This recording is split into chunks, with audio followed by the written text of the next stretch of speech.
Hello viewers, Namaskara and welcome to Rupee Rakshak News. Good to see you again.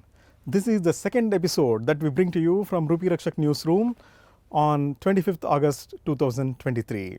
This is a news for investors from a registered financial advisor. So this is authentic, unbiased and news that you can use. Let's look at the property market updates this week. A recent industry report, there will be $1 trillion of real estate sales in India by 2030, contributing to 13% to the gross domestic product GDP by 2025. The fastest growing cities, the real estate is growing fastest in cities like Mumbai, Bangalore, Hyderabad, Pune, Chennai and Gift City because of the increasing demand of housing in these cities. Demand for bigger homes soars in top Indian cities. Mumbai bucks the trend. The annual trend suggests a continued preference for larger homes with Q1 2023 witnessing a 5% increase from the previous year. Housing prices increases 7% in top metros in Q2 2023. Kolkata sees highest 15% jump. Delhi NCR saw the second highest price increase at 14%, while Mumbai metropolitan region saw a 3% price reduction. Mohan, last week you told our viewers about the importance of properties as an asset class and restructuring and rebalancing the properties as an asset class. Now this week our viewers have requested us to talk about the taxation involved in the property transactions. So can you please throw some light on this? Thank you, Raghu. And taxation on properties is something very, very important.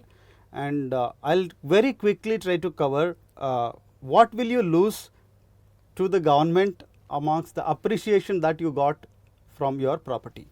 So we call it gain. It is not like salary where it is an income. This is a capital gain.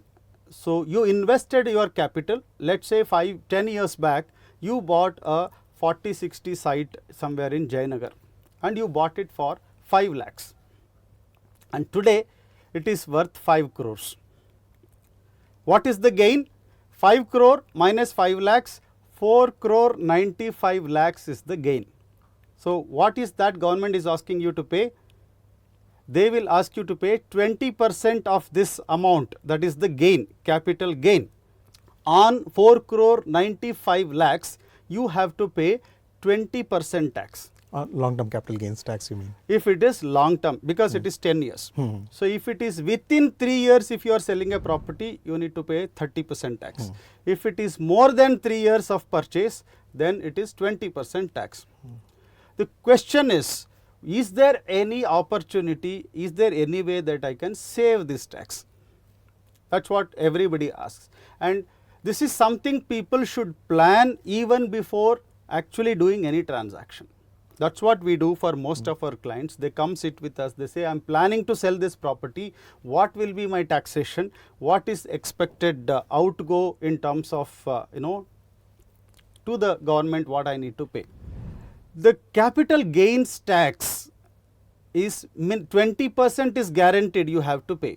But you have an option to invest this gain up to 50 lakh rupees. If you invest in the tax bonds, there are tax-free bonds like NHAI bonds, rural electrification bonds. These are the bonds if you invest, there is a lock-in for 5 years.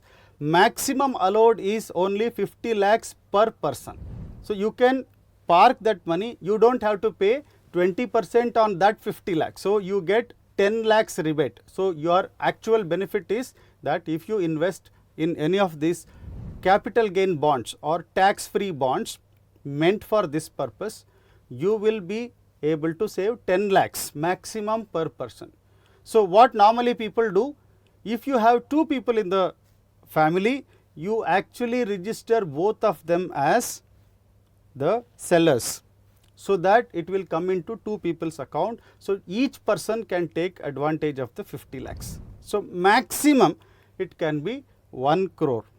If you have 4-5 people, it can be 50 lakhs for each of the person, provided the property is in their name. If they are the legal owners of the property, it is possible. Now what if they are not the legal owners?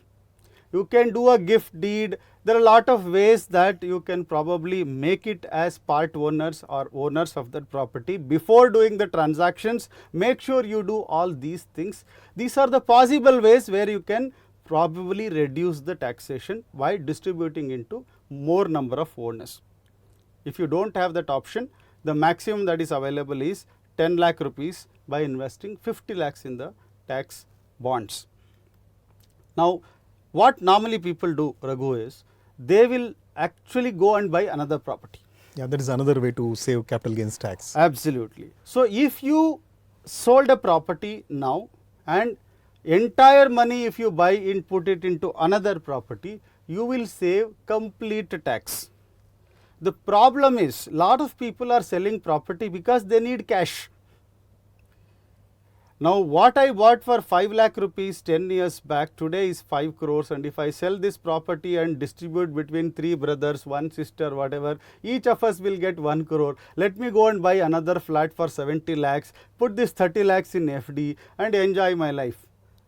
But unfortunately, you have to pay that 20 lakh rupees and plan only, know that you are getting only 80 lakhs out of your 1 crore, that your portion of the property, if there are more number of people to share that money. So, if there are more people, ideally, like I said, you should actually get all of them in the registration deed, and the money should go to their respective accounts, so that they can account this as their capital gains, and accordingly it is possible that they each of them get the advantage. Either they can buy another flat or for 70 lakhs, or they can also invest 50 lakhs in a place and save 10 lakhs. Normally, we suggest a combination of everything. And what if your property value is very high? If it is 4 crores, 5 crores and there is only one person, there is nothing that you can do. You have to buy another property at least for half the value, put some money in the capital gains bond and try to manage however you are able to reduce the taxes. Viewers, the capital gains bonds are also called 54 EC bonds in the bonds terminology. So, these are tax free in the sense that you save the 20% capital gains tax by investing in them up to 50 lakhs like Mohan said. But please note that the interest that you earn out of these capital gains bonds is taxable, and that you have to report it in your annual ITR. So, thank you Mohan for the expert inputs on the capital gains tax and how to manage the property transactions so that you optimize the tax outgo. Thank you. Thank you, Raghu. So, that was the weekly updates brought to you from Rupee Rakshak Studios.